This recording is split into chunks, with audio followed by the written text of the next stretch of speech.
Welcome back to the Book in Minutes. This is where we take a stack of sources, really get into them, and pull out the core ideas. We want to help you cut through the noise. Today, we're looking at some really foundational stuff about money and wealth. We're using insights from the first chapter of a book that, well, it's changed how a lot of people think about finances, rich dad, poor dad. And this chapter, it sets up this really interesting contrast right away.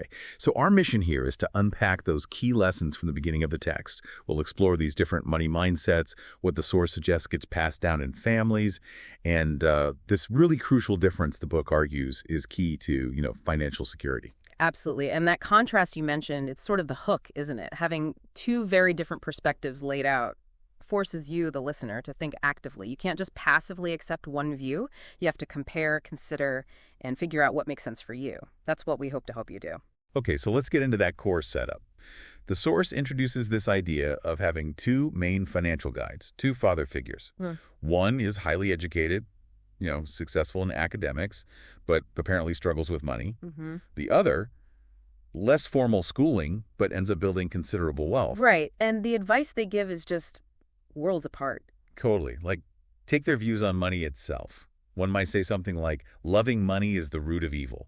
While the other flips it, saying maybe the lack of money is the real problem. Imagine hearing both those things growing up. Yeah, it would definitely make you pause and think, wouldn't it? And the source argues that conflict, that tension, wasn't just confusing, it was actually beneficial, because it forced the author to really analyze and consciously choose a path, not just blindly follow one or reject the other. That makes sense. If you only hear one perspective your whole life. You just accept it, right? You don't question it.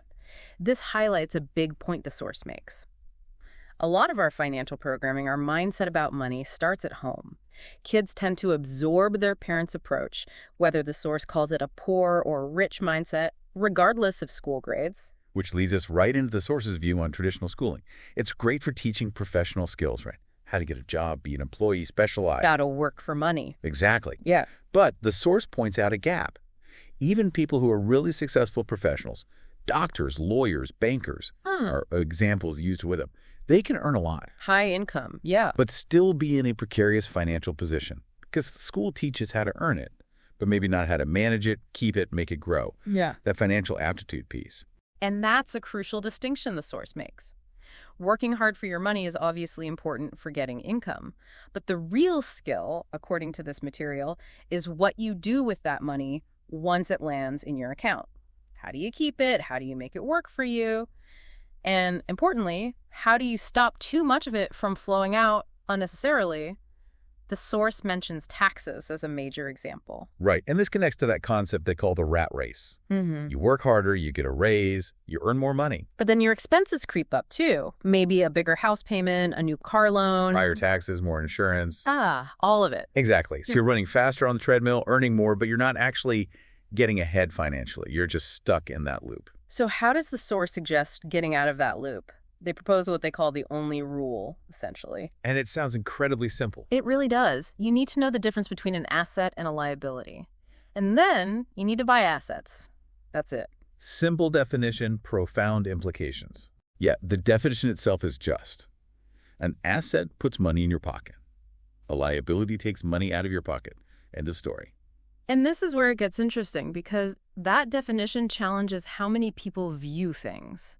That house you live in, for example, we often think of it as our biggest asset. Right. But if it's primarily costing you money every month, mortgage, property taxes, insurance, upkeep, without generating income for you, then according to this definition, It's acting like a liability, taking money out. Precisely. Same for a car you're making payments on, or other things that drain cash flow without putting any back. So the source uses cash flow patterns to show this, right? Like diagrams of where the money goes. Exactly. For the poor and middle class, as depicted in the source, income comes in from a job and then flows right back out again. To cover expenses, pay off liabilities. Yeah. Very little, if anything, goes into an asset column that actually produces more income. So the paycheck basically vanishes covering costs. That's the picture painted. Now, contrast that with the pattern described for the rich. Income flows in from assets, businesses, real estate, stocks, bonds, things that generate money. Okay. That income then covers their expenses. And here's the crucial part. The extra money, the surplus. Gets put back into buying more assets. Exactly, which then generate even more income. It becomes a self-reinforcing cycle of wealth building. The source argues that financial struggles often happen because people focus only on their job income, the income statement. Instead of focusing on building that asset side of the balance sheet. Right. What you own versus what you owe, and whether what you own is making you money or costing you money. Okay, so understanding assets and liabilities is one thing. But the source also talks about the internal barriers, the mindset stuff. Yeah, the psychology of it. The things that keep people stuck, even if they grasp the concepts. Fear seems like a big one. Huge. Fear of not having enough money. Fear of losing your job. And maybe the biggest one related to building assets. The fear of losing money if you invest or try something new. Definitely. The source suggests that fear keeps people clinging to the perceived safety of a regular paycheck, even if it's not really getting them ahead. It stops them from exploring ways to make money work for them. What else? Yeah. Weren't there other obstacles mentioned? Oh, yeah. Cynicism comes up, immediately shooting down ideas like, oh, rental properties, too much hassle with tenants. That kind of thinking stops analysis before it starts. Okay. Laziness too, but not just physically loafing around, more like being too busy, too caught up in the daily grind to actually learn about finance or manage your own money proactively. Right.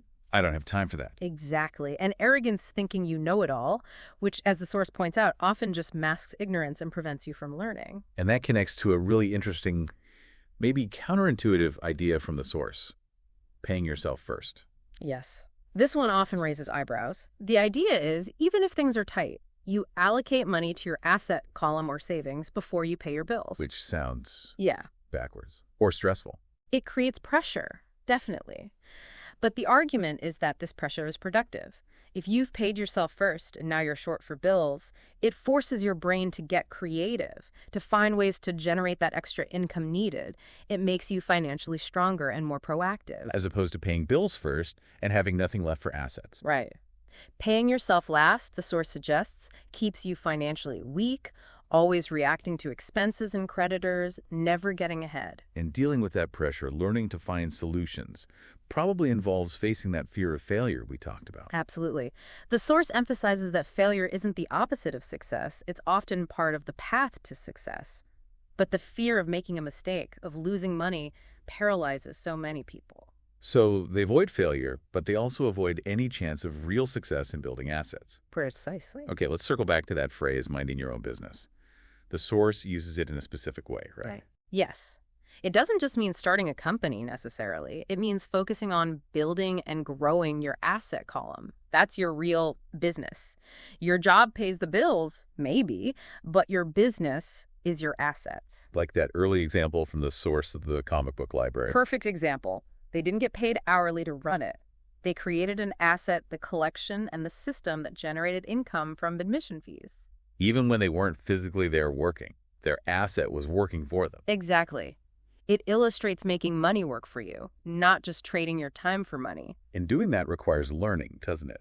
The source really stresses ongoing financial education. Constantly. It's not just about the professional training for your job. It's about increasing what the source calls financial intelligence. Learning about money, investing, accounting, law. Yeah. How the system works. Right. How to manage money, protect it from losses or taxes, and make it multiply. The source has this great line about opportunities not being seen with your eyes, but with your mind. So, the more you learn, the more opportunities you can recognize. That's the idea. Financial education trains your mind to see those possibilities that others might miss. It also sounds like it's about more than just technical knowledge. You mentioned overcoming fear, cynicism. Yes, the source touches on developing the whole person. It mentions different kinds of intelligence or strength: mental, physical, emotional, spiritual. The implication seems to be that strengthening yourself emotionally helps you overcome those fears and doubts that block financial progress. And wasn't there a game mentioned? Ah, yes, the Cash Flow game. The source created it specifically as a teaching tool. It lets you practice these principles, buying assets, managing cash flow, making investment decisions in a simulated environment where you can make mistakes and learn without real-world consequences. Okay, wow. We've really dug into quite a few core concepts just from that opening part of the material. We definitely have. We've talked about those contrasting influences, the limitations the source sees in traditional education regarding money management, that critical asset versus liability distinction. The cash flow patterns. Right, the idea of minding your own business by building assets, and then all those internal roadblocks, fear, cynicism, laziness, arrogance. And that provocative idea of paying yourself first to create positive pressure. So now, as always in our deep dives, the focus shifts to you, the listener. How do these ideas from the source resonate with you? Yeah, take a moment. Think about your own situation. Are you primarily working for money right now? Or have you started to make money work for you, even in small ways? When you look at your finances through the lens of the source's definitions, asset puts money in, liability takes money out. What does that picture look like for you? And think about those internal obstacles the source describes. Does fear, or maybe cynicism, or just feeling too busy hold you back from learning more or taking action with your finances? The core message seems to be that changing your financial path isn't just about getting a bigger paycheck.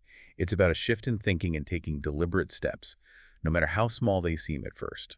And maybe the most empowering takeaway here is that, according to the source, your starting point matters less than your mindset and your willingness to learn and act. Financial intelligence can be developed. So based on all this, what's maybe one small thing you can do, maybe starting today or this week? Could you research a potential small asset? Or just commit to learning one new financial concept? Just one step. That's often how these journeys begin.